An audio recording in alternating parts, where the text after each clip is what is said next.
Some want to save the environment, others simply want to save money. Whatever the reason, more motorists are buying hybrid cars which combine a petrol engine with an electric motor. Their sales have increased by 74% in a year. But is going green really an economy drive? Sarah Pennells has been finding out.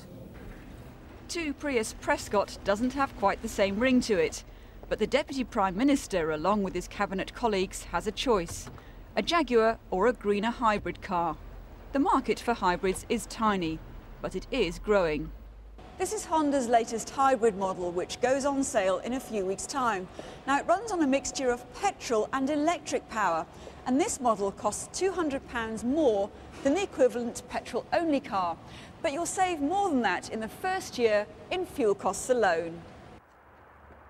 Someone who reckons he'll save far more than £200 by going green is William, who's back for another drive of the Honda hybrid car he's ordered.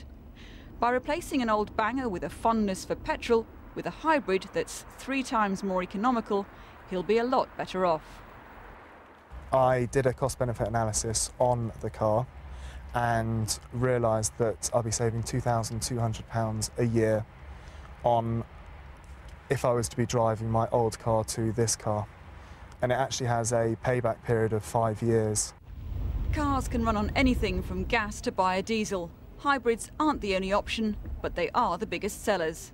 Since last year, all new cars must display energy-efficient labels. They tell you how environmentally friendly or not a car is and what it costs in fuel. Some in the industry believe the government should give motorists more of a financial helping hand to turn green. Gordon Brown trouses what? 10% of the entire revenue coming in from the Treasury from motoring taxes. Now, he's not going to give all that stuff away. He's not going to allow us not to pay road tax, to take, income tax rebates, to lower petrol duty for us if we change our behaviour. It just simply isn't happening. For Londoners, there is a reason to buy fuel-efficient cars. Go green and you don't have to pay the £8 daily congestion charge. But car drivers outside London don't have so much to gain. William will spend less than £700 a year on petrol in his new car, a fraction of what he's used to. For him, going green will definitely mean he's quids in. Sarah Pennells, BBC News.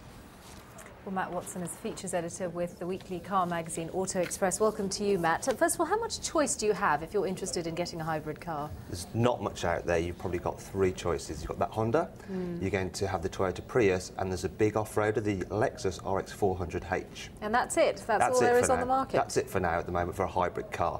There's some of the fuel-efficient cars, such as the Ford Focus, ethanol-powered Ford Focus, but you can't really fill that up anywhere. I think there's 2 petrol stations somewhere in the West Country. This is the vegetable oil? No, it's not the vegetable oil. It actually runs on booze. It basically runs on ethanol. So you could just pull over at the side of the road and give the passenger a tipple if they wanted.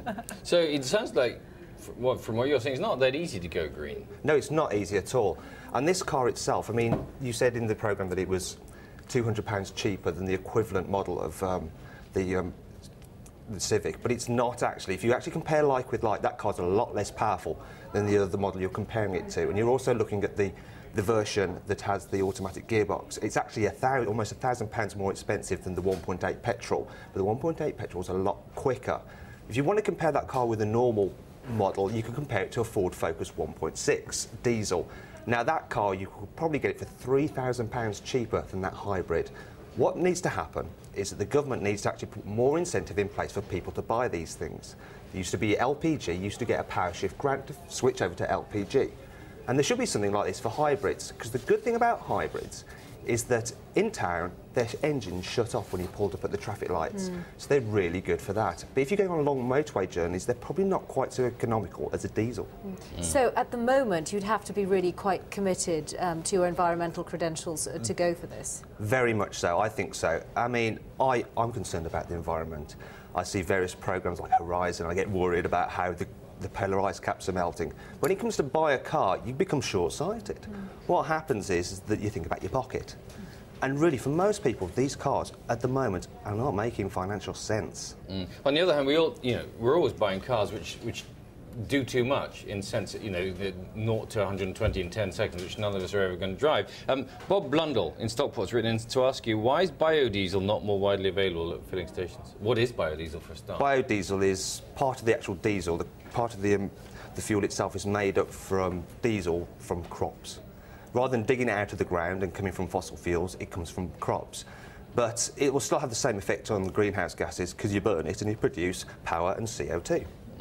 OK. Well, what about the longer-term value? If you do go for one of the hybrid cars or the fuel-efficient cars, what is their resale value likely to be? What kind of market is there for them as a used car? Well, because there's so few of them, they actually hold their value quite well. I don't know about this Honda because it's actually not a model. The actual body shape is not the same as the body shape for the UK car. That's actually an American body style. And so the resale value might be hit slightly because of this. Now, the Toyota Prius has been around for a while, and the resale value of that is quite good. There's not many about, and if you live in London and you want to use a car that's congestion charge exempt, then that's your motor. That's the one. OK, Matt, thank you very much indeed. Interesting. Thanks, Matt. Let's take a moment now to tell you about